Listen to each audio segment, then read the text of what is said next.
In Lancaster, we'll see mid-90s there. When you head up to Hickory and that area, from say along the I-40 corridor, low 90s, right around 82 at Boone, and right here in the Queen City, close to 92 degrees. Check out the Guy Roofing 7-day forecast today. Tomorrow we're in the low 90s for the weekend. We talked about this a minute ago. Hot and humid, storm chance in the afternoon. Looking ahead to next week, no big changes. We're in the low to mid-90s Monday and again on Tuesday. WCNC Charlotte. Weather is a kind of science that you get to see and experience every day. And I think some people don't even realize how much it affects them. That weather has a huge impact on how it threatens your family, your livelihood, or your home. So I think it really is one of those defining things we do that really affects everybody in our community. See the difference. That process of giving you a warning ahead of time and keeping you and your family safe is really important to me because I live here too. It's my family, it's my friends, it's my neighbors. Summer travel's in full swing and people are flying or driving to visit the Tar Heel State. From hotel stays, shopping, and checking out all the local restaurants, those visitor dollars help to stimulate our economy. WCNC Charlotte's Jesse Pierre reports. I've been to Ireland, been to Barcelona, I've been to France recently. Here, visiting Charlotte has opened my eyes to see how big of a city it is. The Queen City's southern charm bringing in visitors from all over the country. I am visiting from Houston, Texas. Southfield, Michigan. I'm from Chicago. Travelers have their sights set on taking in different parts of the region's culture. Really just enjoying the green spaces and the green of the East Coast. Charlotte has been a pleasant surprise. We're about to visit the Art Museum. I'm a huge sports fan. Maybe check out the stadium. I love LaMelo Ball. From visiting loved ones to checking out major attractions like the Spectrum Center or the NASCAR Hall of Fame, tourism is heating up. In North Carolina, total domestic and international visitor spending reached over $33 billion in 2022. That's up 15% from 2021, according to the Charlotte Regional Visitors Authority. Charlotte's Regional Business Alliance notes this year alone, the leisure and hospitality industry has added 15,000 jobs since January. Caroline Cleary is visiting for the first time and says she makes a point to support local businesses during her trip. They have the roots, they have the connections, and they make the community what it is. As the Charlotte region continues to grow, so does its appeal. Compared to last time I came, it's growing and just trying to see more of it. Jesse Pierre, WCNC Charlotte. Alrighty, 5:09 this morning, and a controversial community in Gastonia is getting ready to start listing its homes for sale. And here's the talker. All residents will be required to fly the American flag all year long. So check this out. 1776 Gastonia is a 43-home neighborhood that just completed its infrastructure.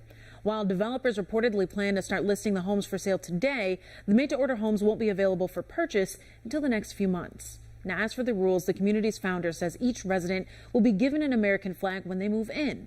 They'll have to have already agreed to display it in front of their homes at all times. More in the new neighborhood, it'll require residents to, quote, pledge their allegiance to life, liberty, and the pursuit of happiness, and support the Declaration of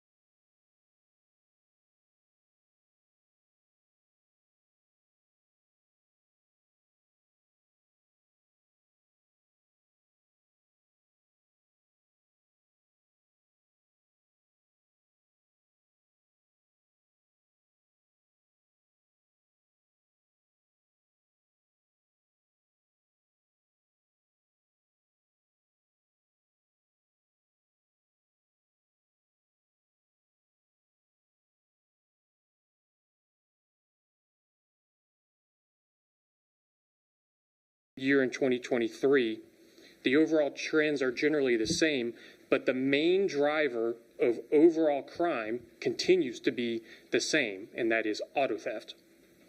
The Hyundai and Kia thefts should come as no surprise to anyone at this point. We've been talking about them quite a bit for about a year now, but it's still a very real problem, and that's here in Charlotte and nationwide. Our first speaker today is Deputy Chief Stephen Brochu. That's B-R-O-C-H-U. He's going to come to share more about violent crime this year and some information about juveniles that we're seeing. Chief.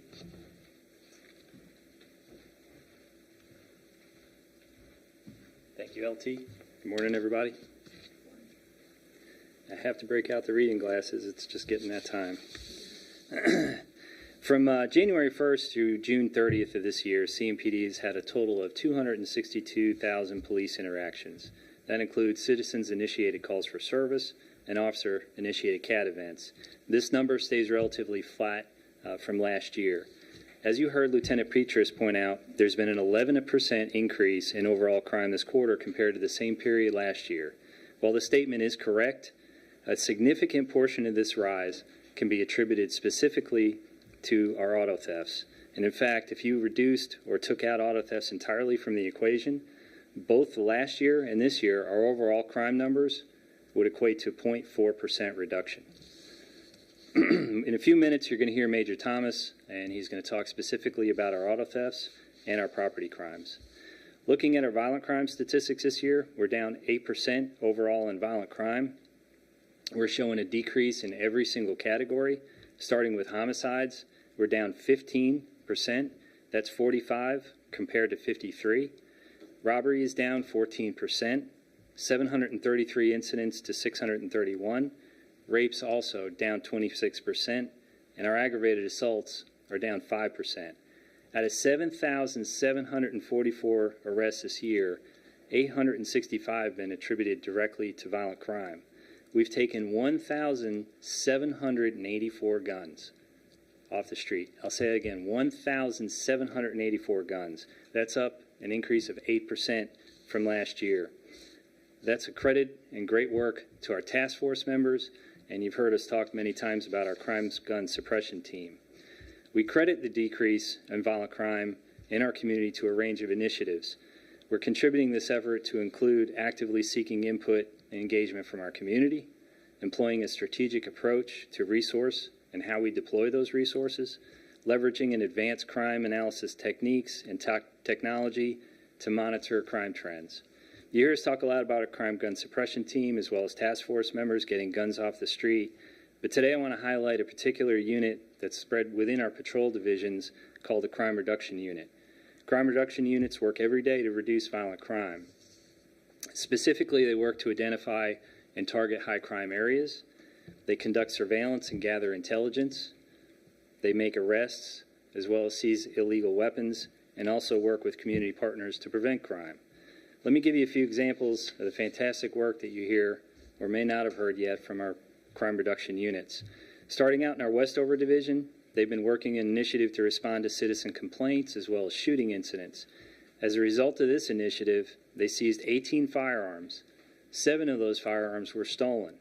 They made 12 arrests as a result of those recoveries, and due to that, in part, some of those firearms, through our NIBIN and crime lab, were identified having been involved in other crimes. Hickory Grove Division worked a case involving a suspect who threatened multiple U.S. postal employees.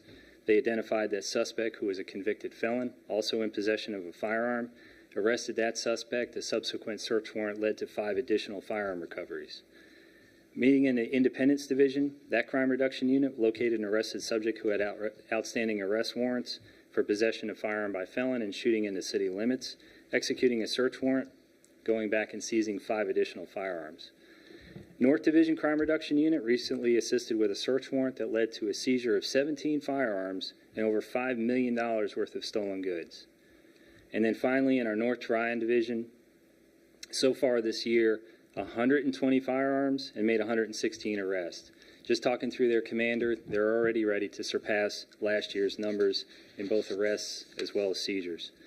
We credit this decrease in crime due to a number of initiatives, efforts including actively seeking input from our community, employing a strategic approach, and leveraging advanced crime analysis techniques. And I got a page wrong. I appreciate the work that Crime Reductions Unit, and I have no doubt they play a part in a significant role in the community and the crime reductions that they serve. In the end, I want to talk about juveniles and their impact in overall crime. We have a 29% increase in juvenile arrests this year. Despite a 10% decrease in violent crimes committed by juveniles, they still account for a significant portion of property crimes. This year, there's been a staggering 93% increase in juvenile involvement in property crimes. It's a 93% increase in their involvement in overall property crimes compared to the previous year. And again, with our auto thefts being the major contributing factor. All right, with that, I'll turn it back over to LT.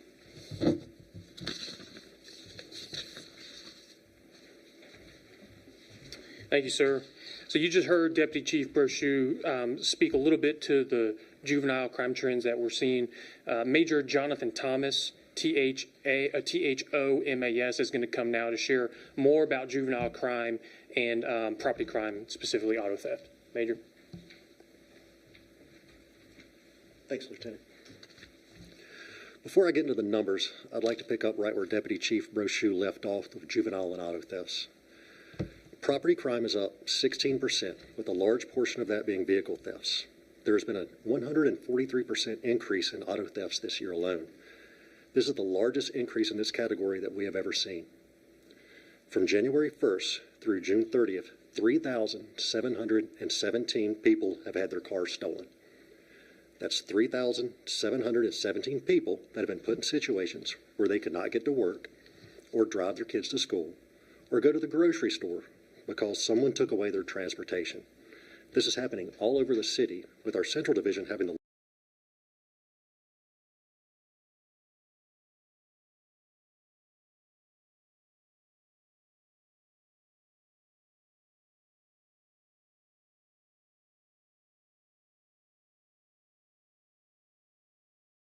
Many of our offenders repeatedly steal cars after being caught multiple times.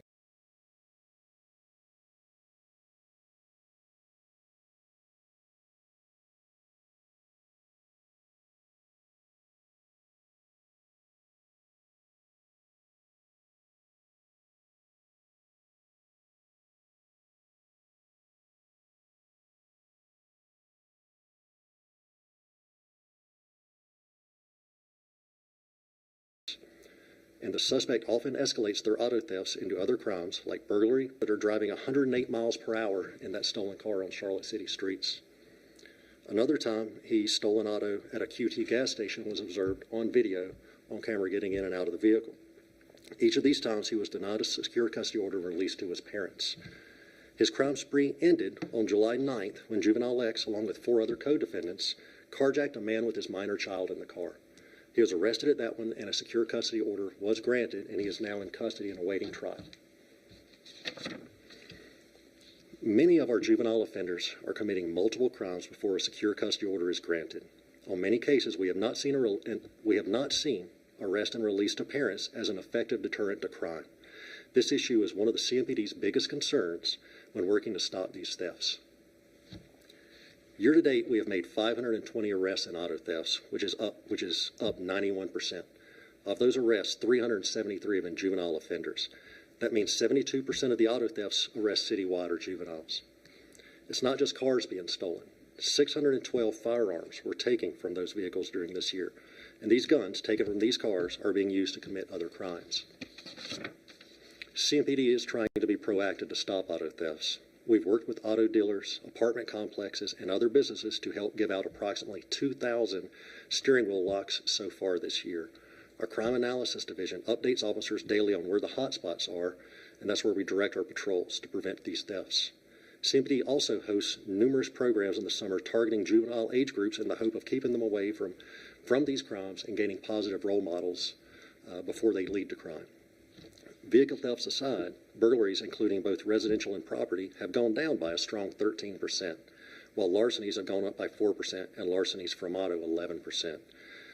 Once again, our data shows a substantial increase of 93% of juvenile suspects of property crime compared to the previous year. This increase is partially driven in the last several years by the increase of the juvenile age from 16 to 18. That changed in 2019. Thank you, and I'm going to turn it back over to Lieutenant Petras.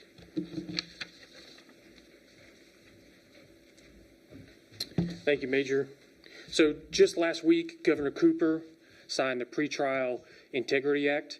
You heard Chief Jennings just on Friday speak about this, and you heard how excited we are for this law to go into effect on October 1st. But there's been some other important legislative changes in North Carolina recently. That's going to have an impact on law enforcement statewide. Major Dave Johnson is going to come now to tell you more about some of those changes. Thank you, Lieutenant. Good morning, everybody. I'm here today to talk about two pieces of recently ratified legislation that is going to have a positive impact, a tremendous positive impact for both CMPD and the citizens of Charlotte. In 2023, we'll talk a lot about street takeovers. This is when a group of individuals gather on public streets or in parking lots to engage in reckless driving, stunts, illegal street racing. During these gatherings, these drivers often block traffic, perform dangerous stunts like burnouts, donuts, and perform street racing activity. If this atmosphere, it just creates an atmosphere of absolute chaos and lawlessness and disruption. This brazen activity obviously poses significant risk to public safety. These takeovers have been a nationwide phenomenon, and the Charlotte area has certainly not been immune to this activity. Our officers and detectives and analysts have been working hard to help control and enforce the street takeover activity. In the course of our targeted enforcement so far this year, we have made 25 arrests, issued 107 citations, seized 12 firearms, and towed 69 vehicles. You'll see a sample of those vehicles, I believe, in the graphic behind me. We may have already shown that. There it is. That one warms my heart to see that. So up until now, there has been no law targeting specifically this reckless behavior. Participants are simply charged with reckless driving, and there are no consequences for people that attend, spectate, or organize these types of activities. This did not give our officers the proper enforcement tools to make sure that all the participants in this type of activity are held accountable.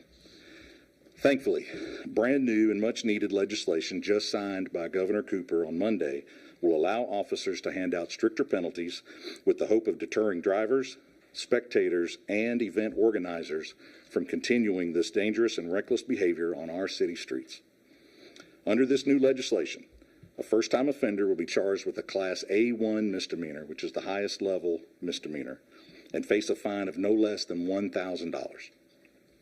Any subsequent offenses within 24 months will be charged as a Class H felony, and the minimum fine goes up to a value that is twice the value of the vehicle used in this activity. Anyone caught organizing one of these events can be charged with a Class A1 misdemeanor.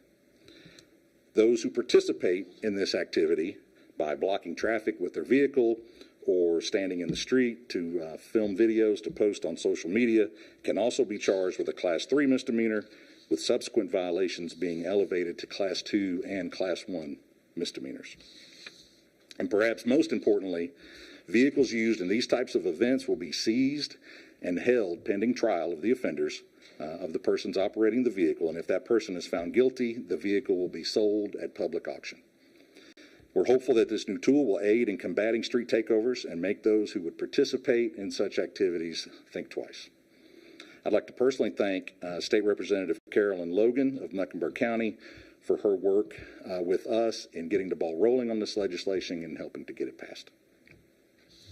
The second piece of newly ratified legislation I want to highlight is House Bill 140, which authorizes civilian traffic investigations. According to 2021 North Carolina traffic crash statistics, 276,000 traffic crashes were reported across the state. Of that number, nearly 200,000, or 72% of those accidents, did not involve fatalities, personal injury, DWI, or any criminal charges. In 2022, CMPD responded to just over 42,000 traffic crashes, an average of 115 per day. As you can imagine, these crashes impose a tremendous workload, especially for large cities like ours, for what in many cases amounts to a data collection report for the insurance companies. This law authorizes municipalities to employ civilian personnel to investigate traffic crashes involving property damage only. These civilian employees will be called civilian traffic investigators. These investigators will respond to minor traffic accidents and complete a report just the same as if it were completed by a law enforcement officer. They would not carry a firearm or have the authority to arrest or write citations, and their uniforms and vehicles will clearly distinguish them from police officers. However, they will have the same authority as an officer to tow or remove a vehicle that is obstructing traffic. These new investigators will be required to attend a training program that will be designed by the North Carolina Justice Academy and spend at least 4 weeks in the field training under a police officer in how to investigate traffic accidents. It's important to note, however, that this would not supplement or replace any of the city's existing sworn police officers or reduce the number of sworn law enforcement officers employed by the city. The purpose would be to lessen the burden on police agencies statewide, allowing for properly trained civilians to investigate property damage traffic collisions, freeing up police officers to respond to higher priority calls. This statute was ratified on June the 15th and became law on July the 1st. We at CMPD are currently exploring how to best implement this new opportunity in our jurisdiction, and we hope to have more news on this front for you very soon. That's all I have. Thank you. Thank you, Major. Some important and exciting legislation coming down for North Carolina. We appreciate it. The final update we want to share with you today is on the topic of recruitment. Chief Jennings has been explicit about his direction for CMPD and the top priorities. Among those are reducing violent crime and recruitment. The CMPD recruiting division continues to look for ways to engage, attract, and hire quality candidates for the position of police officer. We are pleased to report that the number of applications for the position of police officer has risen 10% this year compared to this same time last year in 2022. Additionally, the number of hires for the position of police officer here at CMPD has increased 10% year to date also. In addition to that, for the position of police officer, our Human Resources Division and Communications Division have done a great job in recruiting equally talented folks to come in for the positions of non-sworn roles here at CMPD. Currently, we have fewer than 25 vacancies out of the 518 non-sworn positions that we have allocated here at CMPD. I'm also proud to report that the Communications Division is now fully staffed. Even with that good news, though, we will continue to recruit for that position to ensure that the 911 calls that we receive the best service possible. I do want to point out that with the adoption and implementation of the New Year's fiscal budget, the starting salary for police officer with no previous experience is now over $56,000. And that's in addition to some other financial incentives for education, military, and secondary language that are available to those police officers also. So, for example, a officer with no previous experience, but that comes in with a 4-year college degree, will now earn $62,000. We're also still offering the $7,500 hiring bonus, and that includes that's applicable to new officers and lateral officers. So, if there's anyone watching today who is interested in working at CMPD or just pursuing a career that has purpose, we would love to have you join us. I invite you to go to our recruitment website, which is joincmpd.com. Again, that's joincmpd.com for answers to many questions, and you can also submit your application there. We have an academy class that's going to start in October, so now is a perfect time here in July to submit your application to save your seat in that class. So to wrap up, we understand that we still have work to do in the area of recruitment, but it's great to know that we're trending in a very positive direction, which helps ensure a safer city for all who work, live, and visit here in Charlotte. We're excited at the progress that's been made to find the next generation of CMPD officers and employees. So in just a moment, we're going to open it up to questions. I ask that our speakers join me near the podium here. If you have any questions for Deputy Chief Brochu, Major Thomas, or Major Johnson, we'll take those now. I just ask that you just identify yourself. When you ask the question, identify what outlet you are with, and also identify who your question is for specifically, if you can. I'll take the first one. Sir, go ahead. Hunter with Channel 9. Juvenile crime, whoever can really answer it.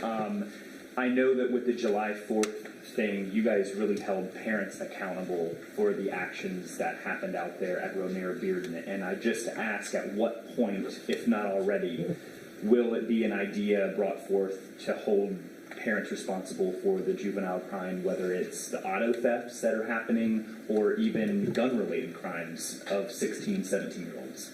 Thanks, Hunter. So the question is about holding parents accountable more broadly for crimes committed by their children, especially in the area of property crime. Major. July 4th was not the first time we had done that. That was probably the highest total, or in a large event. But throughout the year, we have charged them when we get the repeat case of a juvenile, and we take into consideration if the parent is working and trying to do their best, not likely of getting charged. But if we see that parent is not doing what they should be to keep that child from repetitively breaking the law, that's when they'll get charged. But like I said, July 4th was not the first time. We've used it for gun crimes. We've used it for auto thefts throughout the year, and it's something that we are going to keep doing until we can stem the behavior. It alludes to my next question. What do you want parents to know, especially during these summertime months, knowing that you have used this tactic in the past? Parents are responsible for their children. When your child leaves to go downtown, if just some of the things that were causing problems, why are they carrying a large book bag? What's in your child's room? When we see a child that's been 13, 14, 15-year-old arrested, and when officers are going into their rooms and finding multiple firearms, when your child's not home at midnight and they're out breaking into cars or stealing cars, you're responsible as a parent to keep up with your child. You should at least be able to control what's in the room. We know that it's tough being a parent for a lot of these kids. There's a lot of outside influences that have more power over the kid than the parents do. And that's why we do say there are parents out there begging us for help, just like with these secure custody orders. We have parents begging us, please put them in custody, and we can't. That's not our part of the justice system. And that's where we do want to get those parents help, and we want to empower the parents that maybe haven't been doing what they're supposed to do and give them those expectations like you're talking about, and that's where we can start lowering these crimes. Sounds like you deal with this a lot. Lexi Wilson with WCNC Charlotte. Is this discouraging, and what is the solution? It's discouraging, but the number that I threw up of juvenile arrests, it's not, let's see if I said 500 juveniles. It's not 500 bad juveniles. A lot of those are repeat offenders. If we can change just a few, we could probably list the top 20 and knock out 300 crimes. And if we can get them to change their habits, that's what we're looking for. We don't want to put them in the system. I'm not happy when we have to put a juvenile into custody. And that's when the law changed where they wouldn't get arrested from 16 to 18. It had good intentions, but there's a lot of effects like this rise in juvenile crime that we've seen from it. But we do want the children to recognize, or the juveniles, there are consequences to breaking the law. That's what, even in some of their interviews, they're telling us, man, I don't get in trouble. I'm going to keep doing it. And that's where it gets disheartening as a police officer. Major Global from Queen City News. Will you start using this charging or citing parents for these auto crimes? I mean, the auto crimes keep going up. We already. Are you guys doing that? We have been all year. And like I said, it's a case-by-case basis. We're not looking to, like I said, there's a lot of parents that are struggling. We're not using this as another punishment for them. They're already dealing with a kid who's in trouble. But when we see neglect, when we see them meet the elements, their actions were neglectful enough for charging, they will be charged. Georgia Kudish with Spectrum News. So I know you guys got rid of the juvenile detention center. What is the next steps for those kids that are, creating those violent crimes? Are they going to some kind of, is it like a probation, a house arrest? What is the next steps for that? We don't run juvenile detention. That's ran by the state and the justice system through that. And just that one case, Juvenile X that I brought up, he was already on electronic monitoring. In many cases, we're not seeing electronic monitoring as being an effective deterrent either. It's like I said, anything we can do to get them out of the life of crime, any kind of resources we can give the parent to get them to get off of that track of crime or not go into it in the first place, like all the camps we run during the summer. When they raise the age of juveniles from 16 to 18, the entire system that was already overloaded with like the detention facilities was hit with an even larger population. So I think that was a big hit to the system because, like I said, it was a well-intentioned law that wasn't thought out for all the repercussions that would happen like this. I have one more question. When it comes to social media, how big of a role is this playing with our minors to be involved in crime? I think in many times it's a negative influence. We've seen incidents at the park and everything where you see a large gathering, but it's almost encouraging criminal activity in that. There's Instagram or TikTok pages about groups stealing Kias and Hyundais, and they brag about it. They show the videos that they're using on that, and it's a game to them. And that's why we see it as a negative sometimes, these repetitive offenders, when they're just released appearance and they're bragging about getting caught and they're bragging on Instagram and social media, that something has to be done. That they see this as serious. They can hurt other people. Like I say, going 108 miles an hour down a city street in Charlotte, you're going to kill somebody. Or we've had the instances, I think we've had it, I know of at least one juvenile who was in a stolen car who died when he wrecked the car. They're driving crazy and they end up hurting themselves and others. So it's been a negative influence, and it's another point of, the parents, look at what your kids have on social media. Deter the bad actions when you can. I have a violent crime question as far as homicide. It's not every one of these that homicides are down, especially in the summer. So I just wanted to know, besides, past the community engagement and such, what do you believe is working to help reduce the homicides that we see in the city? So most of my talk had, at the end of it, gun seizures. So the number of guns we're encountering on the street and seizing guns and interrupting those is really contributing to the lack of, people go out and argue, and they're settling it with a firearm. If we can remove the firearm effectively in that individual, then that is definitely contributing and being a reduction to violent crime. I think that focusing on the offender and the right people, interrupting that cycle. We have people shooting into homes, shooting into cars. Some are near misses that could have been very quick, a homicide, and it was just happened to be a miss, or they were saved in the hospital. So interrupting those shooting cycles, which our crime gun is doing, our task force units are doing, as I told, our crime reduction units and patrol, everyone is focused specifically on violent crime in order to interrupt that cycle. Thank you. Follow up. Just on the street takeover bill, how much will this help you going forward? I mean, being able to not only cite people watching, people organizing, and things like that. Tremendously, because this is a coordinated event. When they go out and take over these intersections, you'll have cars that are blockers, folks that are out of their cars filming, and a lot of times that creates a situation where the people doing the stunts are able to slither out and get away. So now those folks that are left behind will face some significant charges as well. So it just opens up an opportunity for us that we think will be able to have a significant impact. And the work that we've been doing has already had a significant impact in reducing the activity here in Charlotte. We would see, back earlier in the year, we'd see 200 or 300 cars at an event. We're lucky if we get 20 to 50 cars at an event. We're seeing them pushed out to other jurisdictions. We're having other jurisdictions contact us to find out, hey, how are you preventing this? What are you doing right? So we're sharing that information with those jurisdictions as well. And we're already seeing an impact, but we know this is going to help us even more. For the civilian traffic investigators, yes. I know there was a lot of different opinions when this was first an idea. First off, how many, even if it's a rough number, is CMPD looking to hire? Is it just a couple or is it dozens? As many as we can do effectively, right, and safely. We want to make sure that the right people are in those positions, right, that they're properly equipped and trained. So we're exploring what all that looks like, right? There's a lot that goes into what's their uniform going to look like, what's the car going to look like.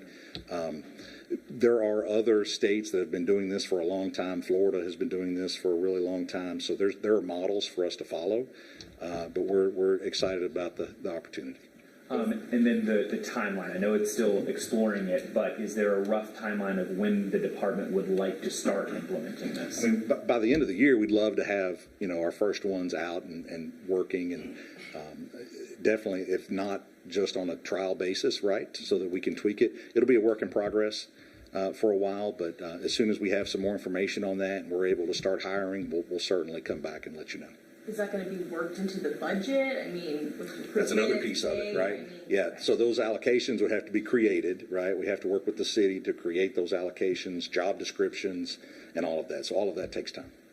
The impact, I know you talked about it before here, but truly, I mean, what will this do for officers? I know that recruitment, even though it looks like you guys are making progress, is still an uphill battle. What will it do for your patrol units out there? Well, hopefully it frees them up to address those higher priority calls for service, right? It's totally unacceptable if someone's facing an emergency or a crisis that they have to wait for a police officer to show up on scene. So we want to free officers up to be able to respond quickly to those emergency calls. That's, when people call 911, they expect a response, and we want to be able to give it to them.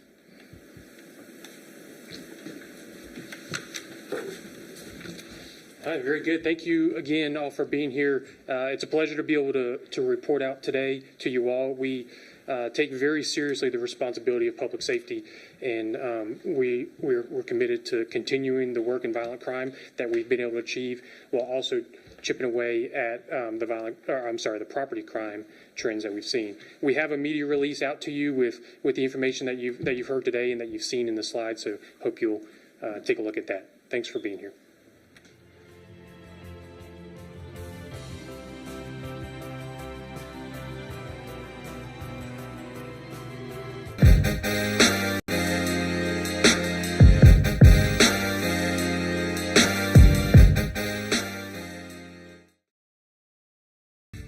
Time now to connect the dots. When we make the news make sense. Recent reports show CATS ridership is still down nearly 75% since before the pandemic. But it's a challenge facing public transportation across the country. More transit agencies are turning to free fares to increase ridership. Let's connect the dots. From Boston to Denver, cities are testing out free public transportation options. It's a movement that started during the pandemic with $70 billion in federal funding helping to boost transit systems nationwide. But 3 years later, ridership on public transit systems remains low. Since then, it's estimated 35 agencies, including Raleigh's, have eliminated fares. And it seems to be working. Boston says ridership on free routes is up 35%. And that's not all. It's also helping out low-income riders, traffic, and the environment. Meaning eliminating fares could help plunging numbers. And that is connecting the dots. 5:38 this morning, and we're asking where's the money, especially for those that are renting. There's a new report from Realtor.com that says rent is actually going down. Now, if you're like me and your monthly budget tells you otherwise, well, here's how researchers came to the conclusion. They compared prices of studio to two-bedroom apartments in the 50 largest U.S. cities plus their surrounding areas. Now, they found the median rent in those cities declined by about 0.5%. More in the numbers, rent was about $1,739, according to Realtor.com's May rental report. Still much too high, but it's actually down from July 2022's peak of $1,879. Now, meanwhile, Money.com came up with a list of cities where median rents had declined the most. The Queen City falls 6th on the list, with a median rent of $1,576. Our neighbors in Atlanta ranked number 7 with a monthly bill of $1,660. Now, for more context, Las Vegas topped the list, and Virginia Beach came in on 10th. Some not so great news, though. Because both home and rent prices are well above average, those wanting to buy homes are having to hold off. It means until those folks can trade their rent for a mortgage, well, they'll stay in the renter's market, keeping both the demand and the prices too high. So affordable housing is not a new issue to the Carolinas. It's why we're asking, what is the most you've ever paid for rent or mortgage? Text us at 704-329-3600. Guys, I mean, you guys are homeowners, so this is a little, how does this impact you guys? I mean, I was a renter for many, many years when I first moved to Charlotte years ago. I mean, and when you're paying that much for rent, it's hard to put something aside for a nest egg so that you can actually buy a place. Yeah. Right. I feel like when I lived in Boston, it was like extreme. The rent was so high. Yeah. All right, kid, thank you. With your help, WCNC Charlotte is making a difference in our community. Beautiful day, so many people helping. This is incredible. Let's spread that love tonight. Here is a $5,000 check that you guys can use to further the mission. There is nothing on earth like the feeling of giving back with your hands. $5,000 to you and Block Love Charlotte for what you guys do. If you'd like to make a difference, go to WCNC.com/make-a-difference now. Summertime storms can quickly rain on your parade. Meteorologist KJ Jacobs explains how a weather phenomenon can trigger showers and storms in this week's Weather IQ. A pop-up shower or storm can seemingly come out of nowhere on a hot summer afternoon. Most are triggered by a weather phenomenon called an outflow boundary. A simple way of understanding the concept is rain-cooled air falls from a thunderstorm and spreads out like a wave traveling through the ocean. The rush of cool air will act as a gust front by lifting warm and humid air around it, and the process can cause more storm cells if the atmosphere is unstable. Surface wind direction will help determine where those storms will pop up next. Outflow boundaries can travel hundreds of miles, and they can be seen as a thin line of weak returns on radar. And on the ground, low horizontal clouds, such as roll clouds. You probably experienced an outflow boundary if you felt that rush of cool air just before a storm hit. In Charlotte, I'm meteorologist KJ Jacobs, WCNC Charlotte. Time now to connect the dots when we make the news make sense. If you travel this week, you know plenty of flight cancellations and delays. A lot of it can be blamed on maintenance and technology issues. But it turns out summer heat doesn't help. You've heard of bad weather canceling your flight, but what about hot weather? Let's connect the dots. To understand how heat can impact your flight, we need to think like pilots. And they say planes interact with the air like we interact with water when we float. As a plane heads down the runway, it pushes against the air, and the air pushes back. Higher than expected temperatures can interfere with how the air pushes. That's because higher temperatures make the air thinner. When this happens, planes need more power and fuel, which means more weight, adding another obstacle to take off. Right now, there isn't an easy solution. To get around the challenges, airlines might move long-haul summer flights to early morning or late evening when it's cooler, making scheduling a flight a bigger headache. Airports may even have to lengthen runways to give planes more distance to reach takeoff speed. And that is Connecting the Dots. Verify, WCNC Charlotte. Verify is all about trying to make a difference in the community by making sure that the community has the correct information. This is what we know, and hey, this is what we don't know. Sometimes you're actually surprised by the answer.